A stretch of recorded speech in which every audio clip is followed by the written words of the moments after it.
Sveiki, kai aš paskelbiau, kad gavau politinį prieglobstį iš jo ekscelencijos Baltarusijos prezidento Aleksandro Lukašenkos, daug komentatorių pradėjo komentuoti, kad aš neišvažiuosiu iš Europos Sąjungos. Dėl to, kad, kaip jūs žinot, aš praleidau labai daug laiko dabar Europos Sąjungoje, aš buvau Prancūzijoje, Belgijoje, Nyderlanduose, Vokietijoje. Vokietijoje apvažiavau visą Vokietiją dėl to, kad seniai norėjau apvažiuoti visą Vokietiją, dėl to, kad aš esu pagal kraują vokietis ir todėl man buvo svarbu apkeliauti visus Vokietijos žemės centrus, visas žemių sostinės Vokietijos, Maklenburgas tenai, Dresdenas ir taip toliau, Erfurtas ir taip toliau.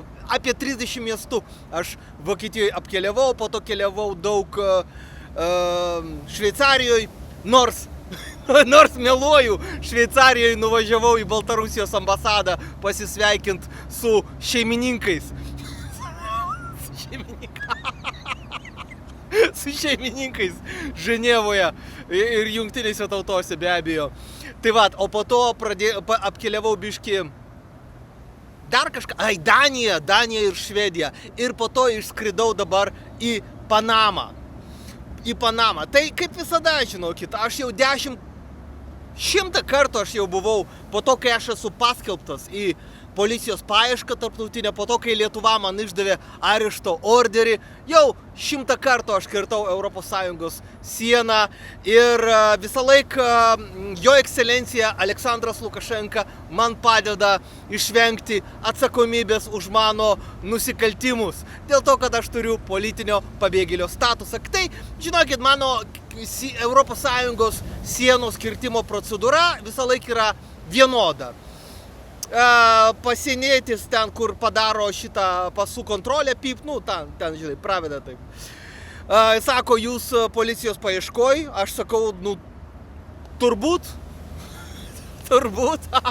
jūs sako, mes negerai, aš sakau, bet aš esu politinis pabėgėlis ir štai yra Baltarusijos politinio pabėgėlio statusą patvirtinantis dokumentai ir visą laiką mane paleidžia, kaip visada, nes Lietuvos policija yra bejėgė, kai už jūsų nugaros yra Baltarusijos vyriausybė. Kai Baltarusijos vyriausybė suteikia jums politinio pabėgėlio statusą, viskas, Lietuva nebegali jūsų pagauti niekaip, jūs galit laisvai keliauti po pasaulį kaip aš.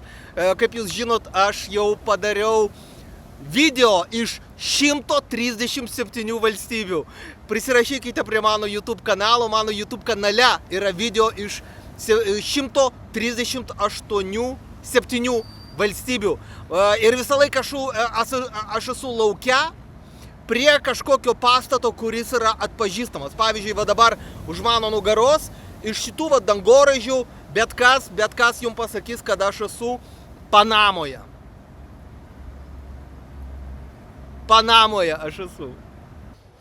Taigi aš apipisau Lietuvos teisėsaugą, Lietuvos policiją, aš jos kaip visada apipisau. Jie tikėjusi sulaikyti mane Europos Sąjungoje, kai aš kirsiu Europos Sąjungos sieną ir jiem kaip visada nepavyko, kadangi aš turiu politinio pabėgėlio statusą Baltarusijoje ir Baltarusija man išdavė naują pasą. Bet ką daryti žmonėm, kurie neturi antro paso? Tai jeigu jūs norite būti tokiu pat nusikaltėliu kaip aš, kaip Paleckis, Nakas Audrius, jam yra baudžiamoji byla, arba ten Dima, Dima irgi,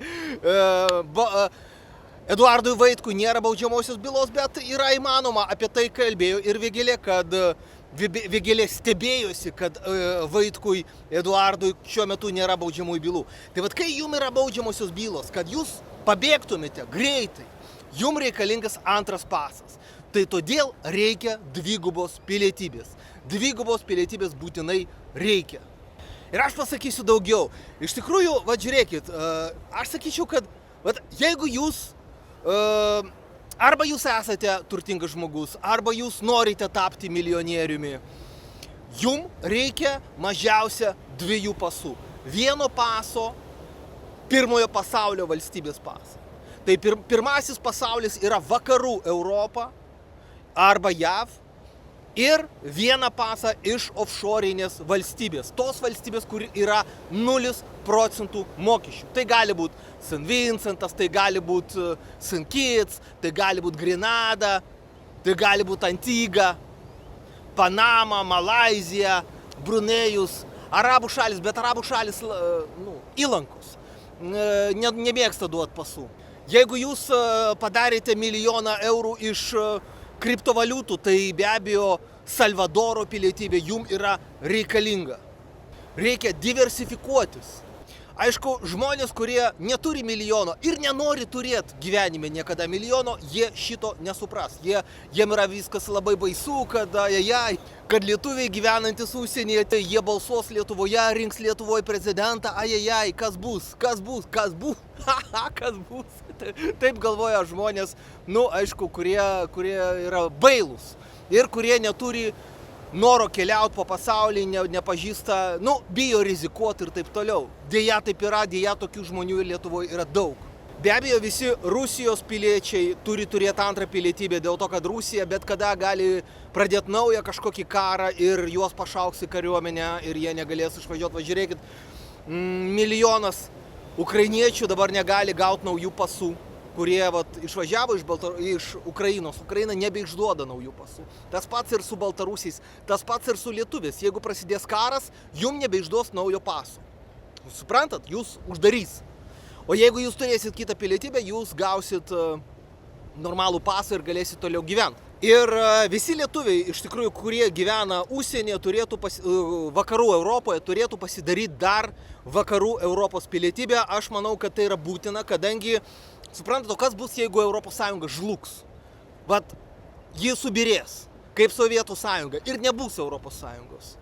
Ir jūs tada būsit antros rūšies žmogus Prancūzijoje, Vokietijoje, Danijoje ir taip toliau. Jums reikalinga tos valstybės pilietybė tam atvejui, kai Europos Sąjunga sužlugs ir nebebus tokios Europos Sąjungos. Ir tada su lietuvišku pasu jūs būsit šūdo gabalas Danijoje. Tai todėl Danijoje ir Švedijoje jums reikalinga dar vietinė pilietybė, kad jūs būtumėt pirmosios rūšies žmogus.